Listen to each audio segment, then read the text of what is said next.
लोग, कैसे हैं आप लोग। मेरा नाम है लोकेश, लोक स्टडी पे आपका स्वागत है। तो आज हम क्या करेंगे, आज हम जो हमने कोलिगेटिव प्रॉपर्टी में ऑस्मोसिस को पढ़ा था उससे रिलेटेड कुछ क्वेश्चंस करेंगे। उसके बाद हम रिवर्स ऑस्मोसिस को देखेंगे, ठीक है। तो चलिए बिना किसी देरी के शुरू करते हैं। देखिए हमसे यहाँ पहला क्वेश्चन बोला गया है, पहला क्वेश्चन हमसे बोल रहा है कि what happen when a cell is placed in hypotonic solution. Last class में मैंने आपको हाइपरटोनिक, हाइपोटोनिक, आइसोटोनिक सोल्यूशन के बारे में बताया था, ठीक है। तो अब हम उसके कॉन्सेप्ट का यूज करके ये देखेंगे कि अगर हम एक सेल को हाइपोटोनिक सोल्यूशन में रखेंगे तो क्या होगा। देखिए मैं यहाँ पर एक सोल्यूशन बनाता हूँ, ठीक है।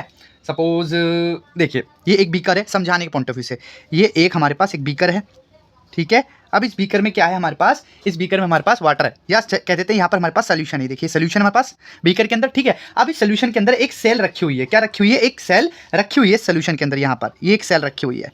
अब बस हमें ये देखना है कि ये जो सोल्यूशन है, ये हाइपोटोनिक है। कैसा है, हाइपोटोनिक सोल्यूशन है ये, ठीक है। ये एक हाइपोटोनिक सोल्यूशन है। अब इस हाइपोटोनिक सोल्यूशन में जब हम सेल रखेंगे तो सेल के साथ क्या होगा। तो सबसे पहले हमें ये पता होना चाहिए कि हाइपोटोनिक सोल्यूशन क्या होता है। देखिए हाइपोटोनिक सोल्यूशन वो सोल्यूशन होता है जिसके अंदर क्या होता है, जो ऑस्मोटिक प्रेशर है, वो क्या होना चाहिए, लो होना चाहिए। ऑस्मोटिक प्रेशर लो कब होता है, जब सोल्यूट की जो अमाउंट है वो कम होगी। अब यहां पर कम और ज्यादा करने के लिए हमें कंपेयर करना पड़ेगा। तो हम किससे कंपेयर करेंगे, इस सोल्यूशन को हम कंपेयर करेंगे इस सेल से, यानी कि ये सोल्यूशन का जो ऑस्मोटिक प्रेशर है वो क्या है, लो है, ठीक है। और इस सेल का ऑस्मोटिक प्रेशर क्या है, हाई है, ठीक है। और मैंने आपको बताया था कि जो सोलवेंट की जो मूवमेंट होती है, वो क्या होती है, वो होती है low osmotic pressure to high osmotic pressure. कहां होती है, लो ऑस्मोटिक प्रेशर से हाई ऑस्मोटिक प्रेशर की तरफ जो होती है सोलवेंट की मूवमेंट होती है। यानी कि हमारा जो वाटर है, हमारा जो सोलवेंट है, वो लो ऑस्मोटिक प्रेशर से हाई ऑस्मोटिक प्रेशर की तरफ जाएगा। यानी कि जो सेल हमने रखी है इस हाइपोटोनिक सोल्यूशन में, इस हाइपोटोनिक सोल्यूशन के अंदर जो सोलवेंट है वो क्या करेगा, वो सोलवेंट क्या कर रहा है, वो सोलवेंट इस सेल को घेर रहा है, ठीक है। वो सोलवेंट क्या कर रहा है, जिससे सोलवेंट है, ठीक है। इस सोलवेंट ने क्या कर रखा है, इस सोलवेंट ने या इस सोल्यूशन ने इस सेल को चारों ओर से घेर रखा है। तो जो ये सोलवेंट है, ये सोलवेंट अब सेल के अंदर जाने की क्या करेगा, कोशिश करेगा, जस्ट बिकॉज ऑफ ऑस्मोसिस। क्योंकि ऑस्मोसिस का मतलब क्या होता है, movement of solvent from low osmotic pressure to high osmotic pressure. जब ये जो सोल्यूशन का जो सोलवेंट है यानी कि वाटर जब इस सेल के अंदर जाएगा तो सेल क्या करेगी, सेल फूलेगी, क्या होगी, फूलेगी। और यहां पर हमें एक फिनोमेना देखने को मिलेगा जिसको बोलेंगे हम एंडो ओस्मोसिस। क्या कहेंगे, एंडोओस्मोसिस, ठीक है, एंडोओस्मोसिस कहेंगे। अब इस एंडोओस्मोसिस की वजह से सेल फूलेगी तो सेल का साइज क्या होगा, इंक्रीज होगा। साइज ऑफ सेल क्या करेगा, इंक्रीज कर जाएगा। साइज ऑफ सेल क्या करेगा, इंक्रीज कर जाएगा, ठीक है। और अगर यहां पर मान लीजिए ये सेल को क्लासीफाई कर दे, क्लासीफाई का मतलब अगर आपसे ये कह दे कि एक प्लांट सेल है तो क्या होगा, प्लांट सेल अगर यहां पर बोलेगा तो ये सेल बस फूलेगी। लेकिन अगर यहां पर एनिमल सेल बोल दिया और ऑप्शन में आपके पास रहेगा कि सेल श्रिंक कर जाएगी, सेल ब्रस्ट कर जाएगी, सेल सिर्फ स्वेल करेगी, एंडोस्मोसिस होगा, या फिर नॉन ऑफ द अबव, कुछ नहीं होगा। तो आपको अगर आरबीसी के बारे में पूछा गया है तो आपको टिक करना है ब्रस्टिंग ऑफ सेल। क्यों, क्योंकि आरबीसी जो सेल होती है, जो आरबीसी यहां पर अगर मैं आरबीसी की एक सेल बनाऊं, ये एक आरबीसी की सेल है, तो हम भी जानते हैं इसके पास सेल वॉल नहीं होती, तो जब इसके अंदर ऑस्मोसिस के थ्रू वाटर एंटर करेगा तो सेल का साइज बढ़ जाएगा, सेल फूल जाएगी। लेकिन एक लिमिट तक ही ये वाटर को क्या कर पाएगी, एक्यूमुलेट कर पाएगी, और कुछ समय बाद ये क्या करेगी, ये ऐसे फट जाएगी और सारा वाटर बाहर निकल जाएगा, ठीक है।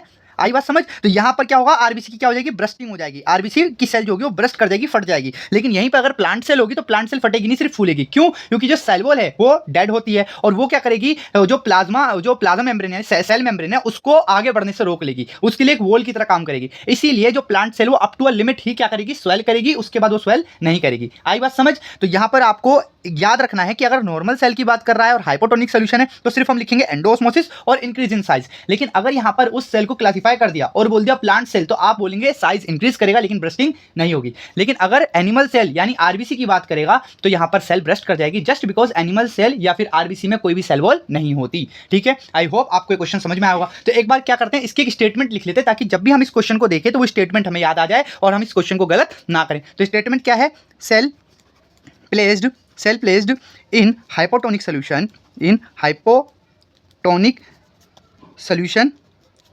इट्स मीन्स, इसका मतलब क्या हुआ, अगर सेल को हम हाइपोटोनिक सोल्यूशन में रखेंगे तो उसका मतलब क्या होगा, outside, it means outside the cell the osmotic pressure is lowering. Osmotic pressure is lower. Osmotic pressure कैसा है, कम है। अगर हाइपोटोनिक सोल्यूशन है इसका मतलब क्या हुआ, सेल के बाहर का जो सोल्यूशन है उसमें ऑस्मोटिक प्रेशर क्या है, लो है। And inside the cell osmotic pressure is high. Osmotic pressure क्या है, हाई है, वही मैंने आपको बताया था। तो इसका रिजल्ट क्या होगा, इसका जो रिजल्ट होगा वो रिजल्ट हमें क्या कह रहा है, flow of solvent always from, ये आपको लाइन नहीं भूलनी, flow of solvent, solvent always from low osmotic pressure to high osmotic pressure, low osmotic pressure to high osmotic pressure. और इससे क्या होगा, इससे सेल हमारी फूल जाएगी, इसका मतलब water moves inside the cell, cell के अंदर चला जाएगा वाटर, ठीक है। और इस फिनोमिना को हम क्या बोलते हैं, एंडोऑस्मोसिस, इस फिनोमिना को हम कहते हैं एंडोऑस्मोसिस। और इसके रिजल्ट से क्या होगा, सेल का साइज बढ़ जाएगा। और अगर आरबीसी है तो वो क्या कर जाएगी, ब्रस्ट कर जाएगी। और इसी ब्रस्टिंग को हम बोलते हैं हीमोलाइसिस। क्या बोलते हैं हम इस ब्रस्टिंग को,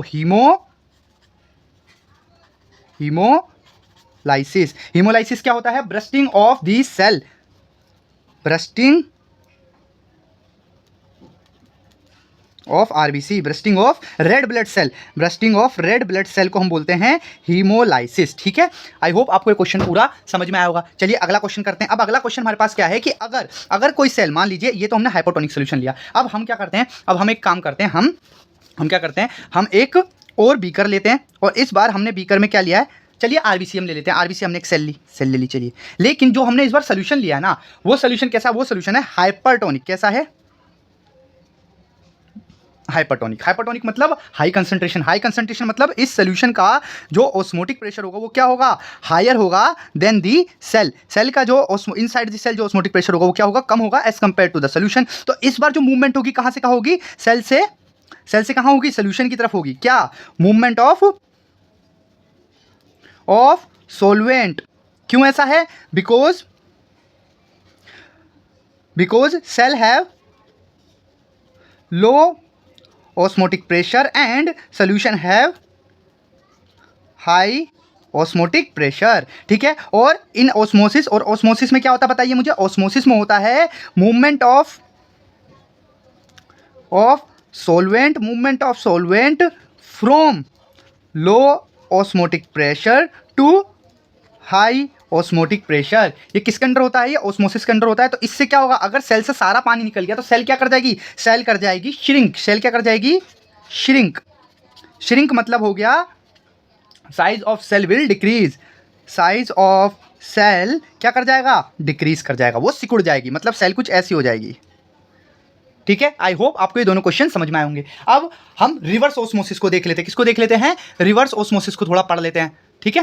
तो चलिए रिवर्स ऑस्मोसिस को देखते हैं। देखिए रिवर्स ऑस्मोसिस क्या होता है, when hydrostatic pressure exerted from solution side is higher than the solvent side, then the direction of osmosis reverse. Simple है कि low osmotic pressure to high osmotic pressure water की मूवमेंट हो रही है। आप सोचिए जहां पर हाई ऑस्मोटिक प्रेशर है वहां पर अगर हाइड्रोस्टैटिक प्रेशर ज्यादा हो जाए, मतलब जो वाटर उस तरफ आ रहा था उस वाटर को रोकने के लिए हाइड्रोस्टैटिक प्रेशर ज्यादा लगे, तो क्या होगा, पहले तो फ्लो ऑफ वाटर रुकेगा, उसके बाद अगर जो वाटर जिस प्रेशर के साथ आ रहा था अगर उससे ज्यादा प्रेशर लगेगा तो डायरेक्शन ऑफ सोलवेंट फ्लो क्या हो जाएगी, रिवर्स हो जाएगी। कहने का मतलब है कि सपोज ये हमारे पास एक बीकर है, ये हमारे पास सेमी परमेबल मेम्ब्रेन है, और यहां पर मैं कह रहा हूं कि ये हमारा सोलवेंट है यहां पर, ठीक है। और इसको जो है यहां जाना है, ठीक है। ये हमारा है हाई ऑस्मोटिक प्रेशर वाला, मतलब इसके अंदर कंसंट्रेशन ज्यादा है सोलवेंट की, ये हमारा लो ऑस्मोटिक प्रेशर वाला, ठीक है। अब मैं कह रहा हूं जनरली ऑस्मोसिस में क्या होता है, water low osmotic pressure to high osmotic pressure move करता है। अब मैं ये बोल रहा हूं रिवर्स ऑस्मोसिस में कि रिवर्स ऑस्मोसिस में क्या होता है कि जो हाई ऑस्मोटिक प्रेशर साइड, जो सोल्यूशन, ये सोल्यूशन की साइड है हाई ऑस्मोटिक प्रेशर वाली,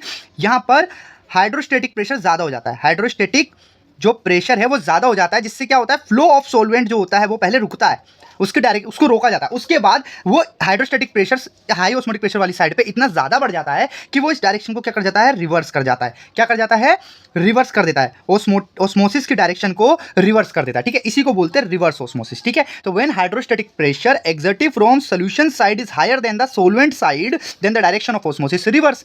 आई बात समझ। और इसी तरीके से आपका आरओ भी काम करता है। आरओ क्या होता है, आरओ प्यूरीफायर आपने सुना होगा, तो आरओ में क्या करते हैं, वाटर को फिल्टर करते हैं। तो आरओ भी रिवर्स ऑस्मोसिस की टेक्निक पर ही बेस्ड है। तो रिवर्स ऑस्मोसिस का जो एप्लीकेशन वाला कोई अगर हम ऑब्जेक्ट या गैजेट देख रहे हैं वो हमारा आरओ है, ठीक है।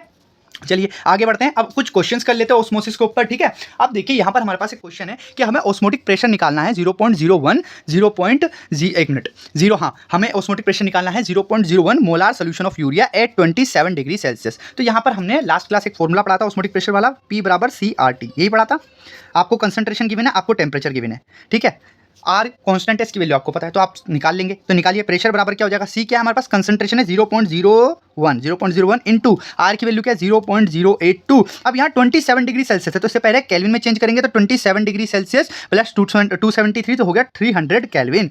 ठीक है, 300 केल्विन तो हाँ 300 से मल्टीप्लाई कर देंगे। ठीक है, और जब हम इस पूरे को सोल्व करेंगे तो हमारे पास आएगा 0.24600 और इसी को पूरा सोल्व करने के बाद हमारे पास आ जाएगा, मतलब इसी को हम लिखेंगे 0.246 एटमॉस्फेयर। ये हमारे पास क्या होगा, ऑस्मोटिक प्रेशर आ गया इस सोल्यूशन में यूरिया का। ठीक है, क्वेश्चन क्या है हमारे पास, क्वेश्चन है find the osmotic pressure of 5% solution of urea 27 degree Celsius. तो अब बस हमें इस 5% सोल्यूशन का 27 डिग्री सेल्सियस पर ऑस्मोटिक प्रेशर निकालना है। देखिए मैंने आपको पहले बोल रखा है, परसेंटेज दे रखा है तो आप इसको वेट बाय वेट मान के चलिए, लेकिन 1 लीटर ना, ये सोल्यूशन जो होगा 1 लीटर में होगा। ठीक है, और 1 लीटर में कितने ml होते हैं, 1000 ml। तो पहले इस 5% है तो हमने 100% लिया होगा टोटल। अगर 5% सोल्यूशन ऑफ यूरिया निकालना है ना तो टोटल कितना होगा 100%। तो पहले 100% सोलवेंट का, मतलब 100% सोल्यूशन का तो निकालने की 100% सोल्यूशन में कितने लीटर हैं, तो उसके लिए हमें 100% को डिवाइड करना पड़ेगा 1000 से, वो आ जाएगा 0.1। कितना आ जाएगा 0.1। तो ये 0.1 का मतलब क्या हो गया, ये 100 ml था, ये हमारा 1000 ml है, 0.1 आ गया। तो अगर 0.1 को परसेंटेज में लिखूँ तो कितना आ जाएगा 10%। कितना आ जाएगा 10%। आई बात समझ। ठीक है, तो यहाँ पर जो 5% सोल्यूशन है कितना है 10% का हिस्सा। ठीक है, तो अब इस क्वेश्चन को करते हैं। तो यहाँ पर प्रेशर जो हमारे पास आएगा उसके लिए हमें क्या निकालना है, ऑस्मोटिक प्रेशर। तो हमें तो वेट दे रखा है, wait upon molecular weight into volume. ये हमने किसको खोल लिया, कंसंट्रेशन को, इंटू आर इंटू टी। ठीक है, अब वेट कितना है 5। ठीक है, क्योंकि परसेंटेज वेट बाय वेट से वेट मान लिया। मोलिकुलर वेट यूरिया का कितना होता है 60। ठीक है, अब यहाँ पर वॉल्यूम हमें कितना लेना, देखिए ये जो हमने माथा पिच्ची करी है ना, ये हमने वॉल्यूम के लिए करी है। एक बार फिर मैं आपको वॉल्यूम को समझाता हूँ। देखिए परसेंटेज में था, ठीक है 5% सोल्यूशन, ये क्या है, ये वेट है, फिर बोल रहा हूँ ये वेट है, लेकिन जो हम वॉल्यूम लेते हैं वो 100% के अकॉर्डिंग तो 100 ml हो गया, 100% के अकॉर्डिंग 100 ml हो गया, लेकिन लेते तो हम 1 लीटर में है ना, तो इस 100 ml को हमें ये निकालना पड़ेगा कि 1000 के अंदर इस 100 ml की कितनी परसेंटेज है। तो 100 ml डिवाइडेड बाय 1000 तो 0.1 यानी 10%, यानी 10%। तो मतलब जो हमने वॉल्यूम ऑफ सोल्यूशन लिया है, वॉल्यूम ये वेट है और ये वॉल्यूम है, वॉल्यूम ऑफ सोल्यूशन हमारे पास 0.1 लीटर, कितना है 0.1 लीटर। ठीक है, इंटू आर कितना होगा 0.082 इंटू टेम्परेचर कितना लेंगे 300 केल्विन, क्योंकि 27 डिग्री सेल्सियस है। इसको सोल्व करने के बाद हमारे पास आंसर आएगा 0.0410 इंटू 5, और जब इसको सोल्व करेंगे तो हमारे पास आंसर आएगा 20.5 एटमॉस्फेयर। ठीक है, 20.5 एटमॉस्फेयर। क्लियर हो गया। चलिए अब यहाँ पर आगे बढ़ते हैं। एक क्वेश्चन हमने सोल्व कर लिया, अब इस क्वेश्चन पे आते। देखिए हमसे ये क्वेश्चन बोल रहा है solution at 27 degree Celsius the osmotic pressure of 5 gram per litre solution is this. ठीक है, हमारे पास ऑस्मोटिक प्रेशर दे रखा है 5 ग्राम पर लीटर सोल्यूशन का इतना। ठीक है, हमें बस इसका मोलिकुलर वेट निकालना है। तो वही P बराबर हमारे पास weight upon molecular weight into volume into R into T, ये वाला फॉर्मूला हम लगाएंगे। तो बस अब वैल्यूज पुट करनी है। तो वैल्यू में क्या आ जाएगा, हमारे पास क्या निकालना है, मोलिकुलर वेट निकालना है। ठीक है, हमें क्या निकालना है, मोलिकुलर वेट। तो गिवन वेट है हमारे पास 5 ग्राम, मोलिकुलर वेट इधर चला जाएगा तो प्रेशर नीचे आ जाएगा। ठीक है, तो प्रेशर कितना है 0.025। ठीक है, इंटू अब यहाँ पर हमें बोल रखा है पर लीटर, तो पर लीटर का मतलब 1 लीटर, तो यहाँ 1 ले लेंगे, इंटू आर 0.082 इंटू टेम्परेचर कितना है 27 डिग्री यानी 300 केल्विन। ठीक है, और जब इसको हम सोल्व करेंगे पूरी को तो हमारे पास आएगा 60 इंटू 82। ठीक है, और इसको सोल्व करने के बाद हमारे पास मोलिकुलर वेट आ जाएगा 4920। कितना आ जाएगा 4920 ग्राम, यानी 4920 ग्राम हमारे पास मोलिकुलर वेट आ रहा है। ठीक है, इस तरीके से इस क्वेश्चन को करेंगे। चलिए आगे बढ़ते हैं। अब यहाँ पर हमारे पास एक क्वेश्चन है, at the same temperature 1.5% solution, एक मिनट ज़्यादा ऊपर हो गया, at the same temperature 1.5% solution of glucose is isotonic. देखिए ये इंपॉर्टेंट क्वेश्चन है, जैसे ये वाले तो आप कर लेंगे क्योंकि आपको फॉर्मूले बस वैल्यू पुट करनी है। ठीक है, ये वाला थोड़ा इंपॉर्टेंट क्वेश्चन इसलिए क्योंकि लास्ट क्लास में मैंने आपको बताया था आइसोटोनिक सोल्यूशन के लिए हमें कंपैरिजन क्वेश्चन देगा, उस कंपैरिजन क्वेश्चन में हमें वैल्यू निकालनी पड़ेगी। बस हमें क्या ध्यान रखना है, आइसोटोनिक मतलब दोनों सोल्यूशन की कंसंट्रेशन क्या होगी, सेम होगी। इसी कॉन्सेप्ट के ऊपर सारे क्वेश्चन हो जाएंगे। ठीक है, अब हम क्वेश्चन पढ़ते हैं। At the same temperature 1.5% solution of glucose is isotonic with 7.65 gram per litre solution of glycerol. ठीक है, 1.5% सोल्यूशन ग्लूकोज का दे दिया और उसको आइसोटोनिक बता दिया 7.65 ग्राम लीटर सोल्यूशन ऑफ ग्लूकोज और ग्लिसरीन। ठीक है, अब हमें मोलिकुलर वेट निकालना है ग्लिसरॉल का। ठीक है, और यहाँ पर ग्राम मोलिकुलर वेट ग्लूकोज का दे रखा 180 ग्राम। चलिए सॉल्व करते हैं इसे। तो हमारे पास पहली बात तो C1 is equal to C2, यानी ग्लूकोज की जो कंसंट्रेशन है, एक minute, concentration of glucose is equal to the concentration of glycerol. ठीक है, अब कंसंट्रेशन का formula molecular weight upon given weight upon एक मिनट उल्टा लिखते हैं, given weight upon molecular weight into volume is equal to given weight upon molecular weight into volume. इतना हो गया। अब यहाँ पर गिवन वेट कितना है, देखिए गिवन वेट हमें गिवन है क्या, नहीं गिवन है, हमारे पास 1.5% सोल्यूशन ऑफ ग्लूकोज है। तो 1.5% मैंने क्या बोला, वेट बाय वेट मानने से, तो 1.5% मतलब 1.5 गिवन वेट है। क्या है 1.5 गिवन वेट है, 1.5 आ गया। मोलिकुलर वेट हमें दे रखा है ग्लूकोज का 180, लीटर हमें दे रखा है, लीटर कितना है 0. परसेंटेज में ना 1.5% यानी कितना होगा 100% सोल्यूशन में होगा, और 100% लीटर में कितना निकलेगा 0.1, अभी पीछे निकाल के आए हम। ठीक है, इज इक्वल टू वेट कितना ले रखा है हमें, वेट हमें गिवन है क्या, हाँ क्या, एक मिनट, वेट, हाँ वेट हमें गिवन है 7.65, ये गिवन वेट है ग्लिसरॉल का, लेकिन मोलिकुलर वेट नहीं पता। वॉल्यूम हमें क्या लेना है, वॉल्यूम हमें लिख रखा है पर लीटर, क्या लिखा है पर लीटर, यानी 0.1, क्योंकि 100% है तो 0.1 हम इसको ले लेंगे, ठीक है। इससे ये कट गया, ठीक है, वैसे ठीक है, इससे ही कट गया। अब यहाँ पर मोलिकुलर वेट जब हम निकालेंगे, मोलिकुलर वेट जब हम निकालेंगे तो हमें क्या करना है, 7.65 डिवाइडेड बाय 1.5 इंटू 180, ठीक है, ये करेंगे। और जब हम इसको मोलिकुलर वेट के लिए सॉल्व करेंगे तो हमारे पास 91.8 आएगा, जिसको हम अप्रोक्स हम क्या लिख सकते हैं, 92। अगर आपके ऑप्शन में 91.8 है तो सही है, अदरवाइज आप 92 ग्राम पे टिक कर सकते हैं। देखिए अब यहाँ पर मैंने पर लीटर के लिए 0.1 लिया, आप 0.1 की जगह 1 भी ले सकते हैं, कोई इशू नहीं है, क्योंकि 1 से डिवाइड और मल्टीप्लाई करने पे आंसर पे कोई इफेक्ट नहीं पड़ता, ठीक है। देखिए ये जो हमारे पास क्वेश्चन है, 18 gram of glucose and 6 gram of urea dissolve in 1 litre solution at 27 degree Celsius, find osmotic pressure, ठीक है, हमें ऑस्मोटिक प्रेशर निकालना है। लेकिन इस क्वेश्चन में कैच ये है कि हमारे पास ऑस्मोटिक प्रेशर का फॉर्मूला होता है CRT, और यहाँ पर हमें ऑस्मोटिक प्रेशर निकालना है सोल्यूशन का। लेकिन ऑस्मोटिक प्रेशर आखिर एक्सर्ट कौन करता है, लगाता कौन है, वो लगाते सोल्यूट। और यहाँ पर हमारे पास दो डिफरेंट सोल्यूट है, एक ग्लूकोज एक यूरिया है, मतलब इन दोनों के लिए अलग अलग ऑस्मोटिक प्रेशर निकलेगा, यानी जो हमारा P होगा, टोटल P होगा, वो P1 प्लस P2 होगा। इसलिए मैंने यहाँ पर क्या लिया है, P बराबर W1/m1 into V1 into R into T। अब R कांस्टेंट है और टेम्परेचर 27 डिग्री सेल्सियस दे रखा है, इसलिए दोनों को मैंने R और T लिया, यहाँ पर भी RT लिया है, plus W2/m2 into V2 into RT। यहाँ पर जो कंसंट्रेशन है C1 है, यहाँ पर कंसंट्रेशन C2 है, ठीक है। तो यहाँ पर अब जो प्रेशर आएगा उसके लिए हम क्या करेंगे, RT को कॉमन ले लेंगे, और यहाँ पर W1/m1 into V1 plus W2/m2 into V2 हो जाएगा, ठीक है। अब यहाँ पर हमें क्या करना है, RT की वैल्यू रखनी 0.082 इंटू टेम्परेचर 300 केल्विन ले लेंगे, ठीक है। और ब्रैकेट में हमारे पास W1 आ जाएगा 18/180, 18 क्यों, क्योंकि 18 ग्राम ग्लूकोज था, 180 इसका मोलिकुलर वेट हो गया, और 1 लीटर 1 आ गया, प्लस W2 यूरिया है, यूरिया हमारे पास 6 ग्राम है, मोलिकुलर वेट हो गया 60 इंटू 1 लीटर सोल्यूशन 1, ठीक है। अब इसको सॉल्व करेंगे तो 1 और यहाँ 10, इसे भी 1 और अपॉन 10, ठीक है। तो यहाँ पर 0.082 इंटू 300, और ये हमारे पास आ जाएगा 1/10 प्लस 1/10, ठीक है। तो इसको जब हम सॉल्व करेंगे तो 0.082 इंटू 300 इंटू 2/10 हमारे पास आंसर आ जाएगा, ठीक है। 0 से 0 कट, बस अब क्या करना है, मल्टीप्लीकेशन करना है, 12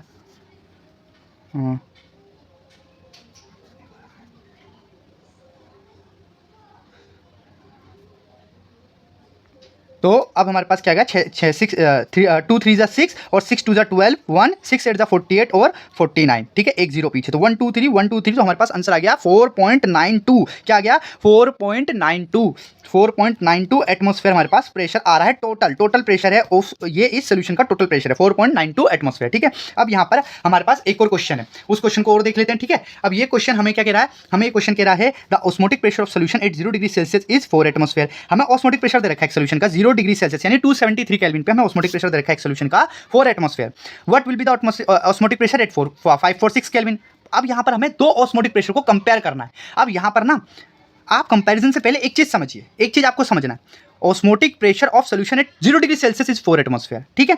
what will be the osmotic pressure at 546 kelvin, लेकिन किसका, इसी सोल्यूशन का, ठीक है। तो कंसंट्रेशन क्या हो गई, कंसंट्रेशन हो गई सेम, क्योंकि सेम सोल्यूशन की बात कर रहा है। अब इसने रिलेट किसको किया, प्रेशर और टेम्परेचर को, और हम जानते हैं चार्ल्स लॉ में क्या कहता है, चार्ल्स वॉन हॉफ लॉ क्या करता है, अगर कंसंट्रेशन सेम होगी तो pressure is directly proportional to temperature, ठीक है। तो अब हम यहाँ क्या करेंगे, P1/P2 is equal to T1/T2 से हम इस क्वेश्चन को सोल्व करेंगे। P1 क्या है हमारे पास, P1 है 4 एटमॉस्फेयर, P2 हमें पता नहीं, T1 हमारे पास क्या है 0 डिग्री सेल्सियस यानी 273 केल्विन, 273 केल्विन हो गया, और जो T2 है वो है 546 केल्विन, कितना हो गया 546 केल्विन। अब यहाँ पर आप देखेंगे 2 टाइम्स है, कितना है 2 टाइम्स है, 273 का 2 टाइम्स होता है 546, तो P2 जो हमारे पास आ जाएगा वो हो जाएगा 4 × 2, यानी जो सेकंड प्रेशर आ जाएगा 546 केल्विन पे वो आ जाएगा 8 एटमॉस्फेयर, कितना आ जाएगा 8 एटमॉस्फेयर, ठीक है। तो ऐसे कंपैरेटिव क्वेश्चंस भी आपको दे सकता है, ठीक है। अगर यहाँ पर बॉयल्स वॉन हॉफ लॉ लगाता तो कांस्टेंट टेम्परेचर रखता और प्रेशर और कंसंट्रेशन को रिलेट करता, देन फिर आप क्वेश्चन करते, उसके लिए आपको P1/P2 is equal to C2/C1 करना पड़ता, ठीक है। क्यों, क्योंकि हमें पता है, हमें यह पता है कि चार्ल्स, देखिए चार्ल्स वॉन हॉफ्स जो लॉ है, चार्ल्स वॉन हॉफ जो लॉ है वो है pressure is directly proportional to temperature at constant concentration, ठीक है। यही होता है चार्ल्स वॉन हॉफ लॉ, ठीक है। कांस्टेंट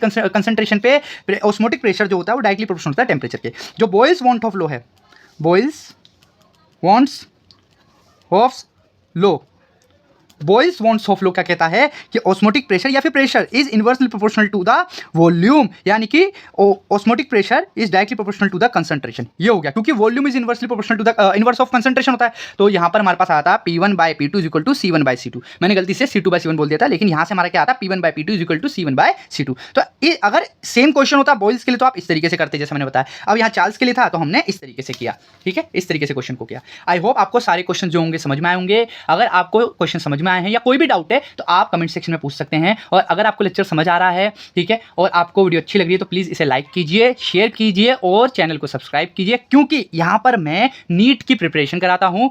और यहाँ पर एक चीज़ मैं आपको और बता दूँ, देखिए आपको जो भी कंटेंट यहाँ मिलेगा ना वो नीट ओरिएंटेड मिलेगा, क्यूट ओरिएंटेड मिलेगा। आपको कुछ भी बात इधर उधर की नहीं मिलेगी, ठीक है। अगर आपके क्वेश्चन ऑस्मोटिक प्रेशर के ऊपर है तो ऑस्मोटिक प्रेशर के क्वेश्चन यहाँ सॉल्व किए जाएंगे विद कॉन्सेप्ट्स, ठीक है।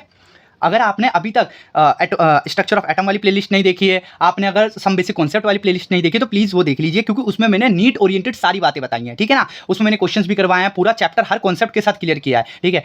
अगर आपको कोई भी प्रॉब्लम आती है किसी भी चैप्टर में, ठीक है, और किसी भी क्वेश्चन में, तो please let me know, comment section में बताइए। बाकी मिलते हैं आपसे नेक्स्ट लेक्चर में, तब तक के लिए पढ़ते रहिए, खुश रहिए, ठीक है।